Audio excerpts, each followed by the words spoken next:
নমস্কার বন্ধুগণ, সবাই কেমন আছেন? টকমিস সাগর কিচেন আপনাদের আবারও সুস্বাগতম। তো দেখুন, আজকে আমি একটা খুব সাধারণ সিম্পল জিনিস রান্না করে দেখাবো। তো অনেকেই ভাববে যে এটা দেখানোর কি দরকার আছে, কিন্তু যারা প্রথম রান্না শিখছে বা প্রথম রান্না একটু একটু করে করে দেখছে, তাদের জন্য কিন্তু এটা খুব উপকার হবে। তো আমি আজকে বানাবো ঝিঙে আলু পোস্ত। ঝিঙেগুলো আমি একটু ফ্রিজে রেখেছিল বলে কদিন ধরে একটু শুকিয়ে গিয়েছে। তো যাই হোক, ঝিঙেগুলোও কিন্তু আমি জলে ভিজিয়ে নিয়েছি, এটা কিন্তু আবারও টাটকা হয়ে যাবে। ঝিঙেগুলো কিন্তু ভালো রয়েছে, কদিন ধরে ফ্রিজে আছে বলে যে খাবো না তা তো নয়। তা আমি আজকে ঝিঙে আলু পোস্ত করে নিচ্ছি। তো সাধারণ সিম্পল ডালের সঙ্গে ঝিঙে আলু পোস্ত সবারই খুব পছন্দ।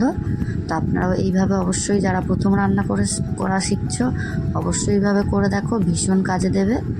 আমি কিন্তু আমার রেসিপিগুলো খুব সাধারণ জিনিসে, খুব সাধারণ ঘরোয়া উপায়ে দেখাই, যাতে সবার খুব উপকার হয়।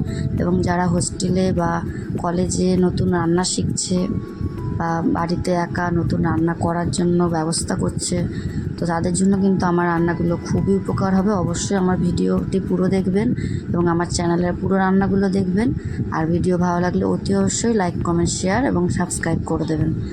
তো আমি ঝিঙে কেটে নিয়েছি, আলুগুলোকেও কিন্তু আমি পোস্তর মতন কেটে নিচ্ছি।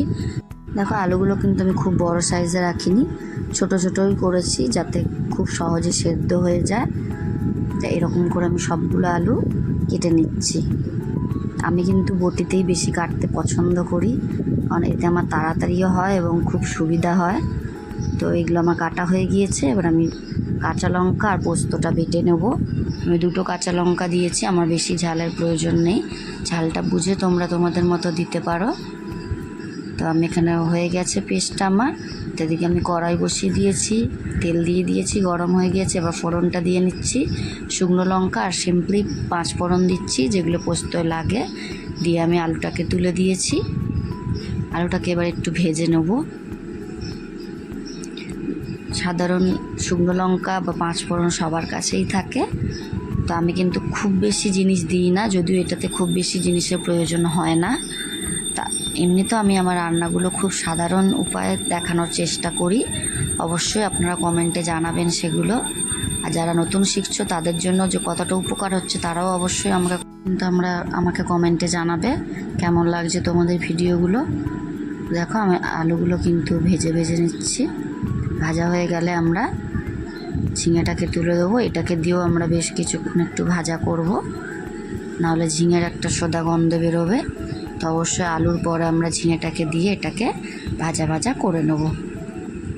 দেখো, এটা কিন্তু আমাদের ভাজা হয়ে গিয়েছে। এবার আমরা নেক্সট স্টেপে যাব।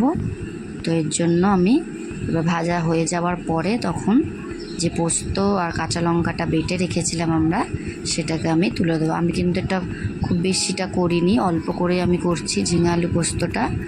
তাই তোমরা তোমাদের পরিমাণ মতো অবশ্যই করো। পোস্তটা কিন্তু একটু বেশি হলে খেতে ভালো লাগে। তো আমি দিয়ে নিয়েছি পোস্ত বাটা। দেওয়ার পরে এটা ভাজা ভাজা হয়ে গিয়েছে।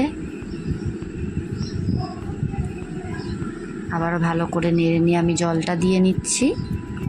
অল্প করে জল দেব, যাতে খালি আলুটা আর ঝিঙেটা একটু সেদ্ধ হয়। অর্ধেক সেদ্ধ কিন্তু হয়েই রয়েছে, আর যেটুকু বাকি আছে এবার এটাতেই হয়ে যাবে। তো একদমই কিন্তু বেশি জল দেওয়া যাবে না। দেখো, কালারটা কিন্তু খুব বেশি হবে না, হলুদ কিন্তু সামান্য দিতে হবে, পোস্ত বেশি হলুদ লাগলে ভালো লাগে না। তো এটা আমার হয়ে গিয়েছে। তোমরা জানিও কেমন হয়েছে এবং আপনারা জানাবেন অতি অবশ্যই কেমন হয়েছে। এবং ভিডিওটি ভালো লাগলে অতি অবশ্যই লাইক, কমেন্ট, শেয়ার এবং একটা সাবস্ক্রাইব করে দেবেন। দেখা হবে আপনাদের সঙ্গে পরবর্তী ভিডিওতে। টাটা।